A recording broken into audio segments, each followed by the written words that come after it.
Olá! Hoje a gente vai mergulhar num processo, assim, super complexo, mas essencial que acontece no nosso sangue, a cascata de coagulação. Parece até mágica, né?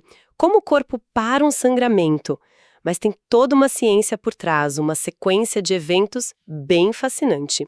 A gente deu uma estudada nos materiais que detalham isso, e a ideia aqui não é ficar decorando o número romano de fatores, sabe?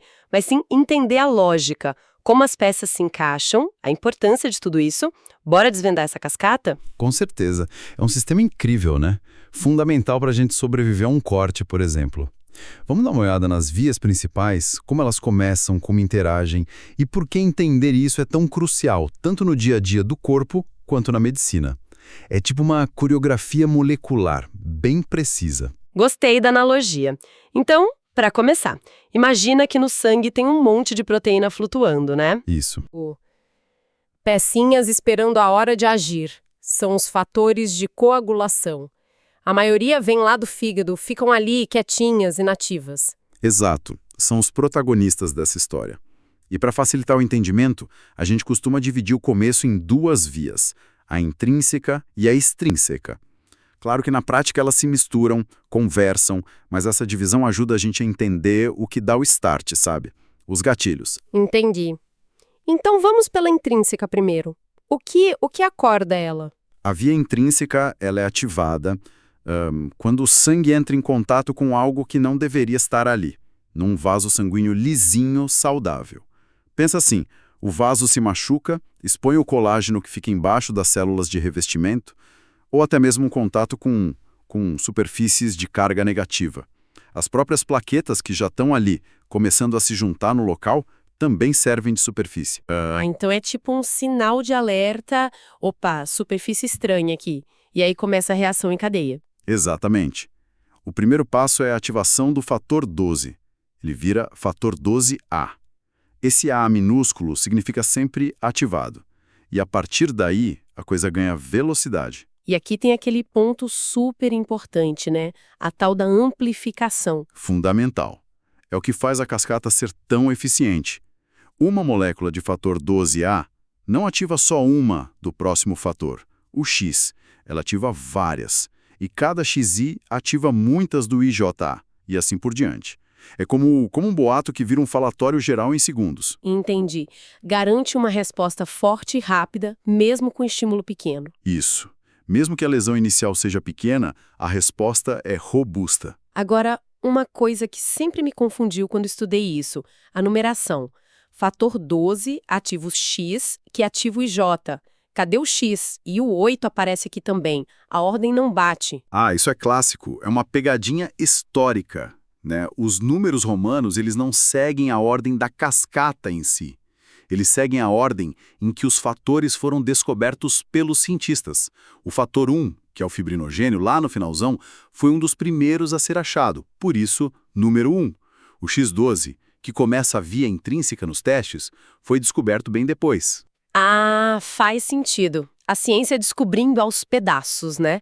Não numa linha reta. Exato. Mas o importante é entender o fluxo. X12, X11, X9. E o fator 8, onde ele entra nessa história? O fator 8A, que é ativado depois pela trombina, a gente já chega lá, ele funciona como um ajudante essencial para o fator 9A. Os dois juntos, 9A e 8A, formam um complexo que é, assim, muito potente para ativar o próximo passo, que já leva para a via comum. Pensa no 8A como um turbo para o 9. Entendido, um acelerador. Ok. E a outra porta de entrada? A via extrínseca.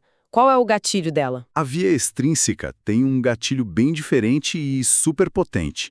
O fator tecidual. Ele também é chamado de fator 3 ou tromboplastina. O ponto-chave aqui é: essa substância não fica circulando no sangue normalmente. Ela está meio que escondida nas membranas das células que ficam fora do vaso ou nas camadas mais profundas da parede do vaso. Ah, então ela só aparece se o estrago for maior, se romper mesmo a parede do vaso. Exatamente. Uma lesão expõe esse fator tecidual ao sangue. Aí o fator 7, que está lá circulando quietinho, inativo, reconhece o fator tecidual na hora.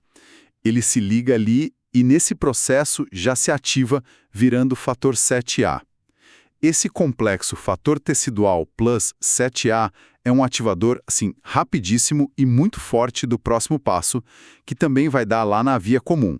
É considerada a via principal para iniciar a coagulação no corpo. E aí os nomes intrínseca e extrínseca fazem mais sentido agora. Totalmente intrínseca, ativada por coisas de dentro do sistema vascular ou em contato com o sangue, colágeno, superfícies.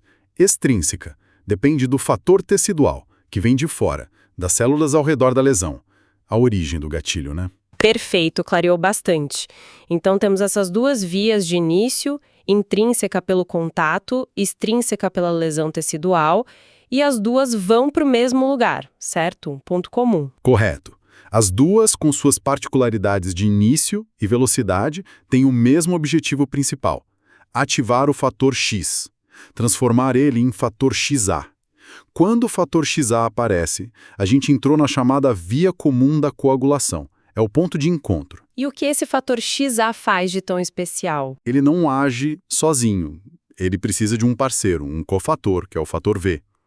Esse fator V também precisa ser ativado, geralmente pela trombina. Aí esse complexo XA junto com o V, chamado de complexo protrombinase, tem uma missão super específica: achar a protrombina, que também é o fator 2, e transformar ela em trombina, o fator 2A. Ah, a trombina. Eu sempre ouço falar dela como a grande estrela da coagulação. Ela é, sem dúvida, é a maestrina da orquestra, com várias funções. Mas a mais famosa, a principal, é agir sobre o fibrinogênio, o fator 1. O fibrinogênio é uma proteína grandona, solúvel, que tem bastante no plasma. A trombina funciona como uma tesoura. Ela vai lá e corta uns pedacinhos do fibrinogênio. E o que acontece quando ela corta esses pedacinhos? Quando o fibrinogênio perde esses pedaços, ele vira monômero de fibrina, ou fator IA. E a grande diferença é que esses monômeros são insolúveis. E eles têm uma tendência natural a se graduarem uns nos outros.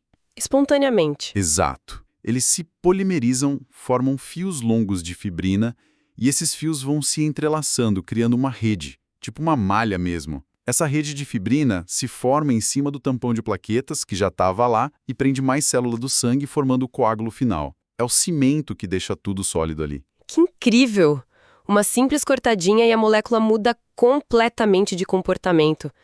Mas o trabalho da trombina acaba aí, com a rede de fibrina? Que nada. A trombina é super ativa. Além de criar a fibrina, ela também é chave para estabilizar esse coágulo que acabou de se formar. Ela ativa outra peça importante, o fator 13A. E o que esse fator 13A ativado, o 13A, faz? O fator 13A é uma enzima, uma transglutaminase. O trabalho dela é criar ligações químicas bem fortes, ligações cruzadas, entre as moléculas de fibrina que estão ali na rede já. Imagina que a rede inicial era só de fios encostados uns nos outros. O 13A vai lá e solda esses fios em vários pontos. Isso leva algumas horas para ficar completo. E qual a vantagem dessa solda toda? Deixa o coágulo mais forte? Exatamente. Muito mais forte mecanicamente, mais resistente e também mais difícil de ser desfeito.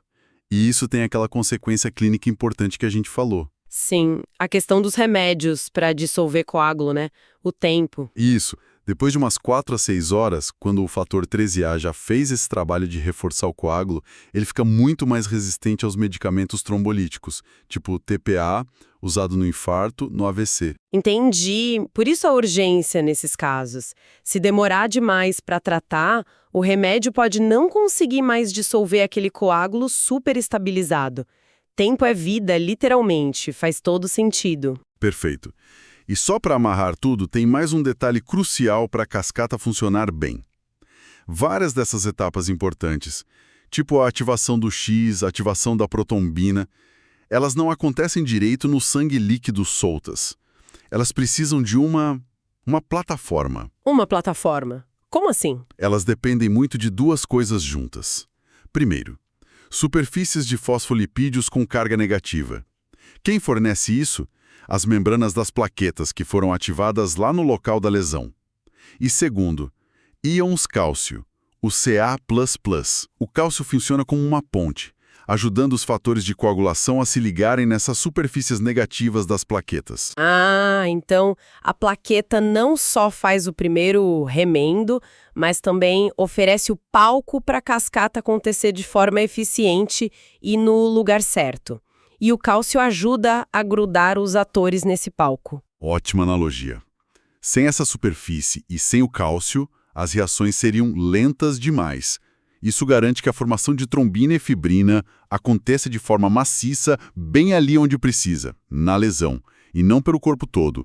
É um controle de localização fundamental. Ufa, realmente, é um mecanismo super complexo, mas quando a gente começa a ver a lógica, fica fascinante, né? Cada etapa, cada fator, mas é muita informação para guardar, para conectar tudo. Sem dúvida. E dominar isso é chave para quem é da área da saúde, né? Seja na faculdade, na residência.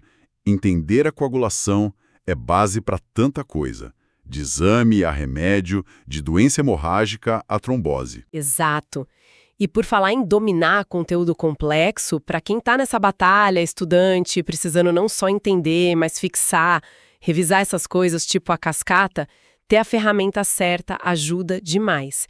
Inclusive, fica a dica, se você é estudante e quer se preparar de verdade, entra agora em medicolb.com.br, baixa o app, lá tem o maior banco de questões do Brasil, sabe? Provas antigas de tudo quanto é instituição, questões comentadas para pegar raciocínio, resumos direto ao ponto, aulas completas e até flashcards para revisar rapidinho onde tiver. Ajuda muito a organizar e fixar conteúdos densos como esse. Vale a pena conferir. Bom, mas voltando aqui para nossa cascata. Se a gente fosse resumir o filme todo, qual seria o quadro geral? Olha, basicamente, a gente viu um sistema de resposta rápida a uma lesão no vaso. Começa com 2 gatilhos: contato intrínseca ou fator tecidual exposto, extrínseca. As 2 vias disparam uma sequência de ativações, aquela cascata com amplificação, e convergem para ativar o fator X. O ponto de encontro. Isso. Aí, na via comum, o fator XA, com a ajuda do VA, cálcio e fosfolipídio, ativa a protrombina, que vira trombina. A trombina, nossa estrela, corta o fibrinogênio, que vira fibrina, e forma a rede do coágulo. E para fechar com chave de ouro, a trombina ainda ativa o fator 13, que vai lá e reforça essa rede toda. Entendi a sequência, a amplificação, o encontro das vias, a formação da rede e a estabilização. E o papel dos ajudantes, plaquetas e cálcio. Parece um sistema perfeito para não deixar a gente sangrar até morrer. Ele é muito eficaz nisso, sem dúvida, mas essa própria eficiência toda, essa potência de amplificação, levanta uma outra questão importante, né? Se a cascata é tão poderosa e pode ser ligada por coisas relativamente simples, como um machucadinho... O que impede ela de disparar sem controle? Porque a gente não vive formando coágulo por aí. Exatamente. Essa é a outra metade da moeda, tão interessante quanto a cascata em si. O corpo tem vários freios, vários anticoagulantes naturais que agem para limitar a coagulação só onde precisa, para desligar o sistema quando não precisa mais e para evitar que a coisa se espalhe. Como que o corpo segura essa avalanche? Isso abre outra porta, né? A regulação fina disso tudo. Fica aí a pergunta no ar, então, talvez para uma próxima conversa. Como o corpo controla essa cascata tão poderosa? Bom, chegamos ao fim dessa nossa análise da cascata de coagulação. Espero que tenha ajudado a clarear as ideias, a conectar os pontos dessa dança molecular tão vital. Obrigada pela companhia nessa exploração hoje. Até a próxima.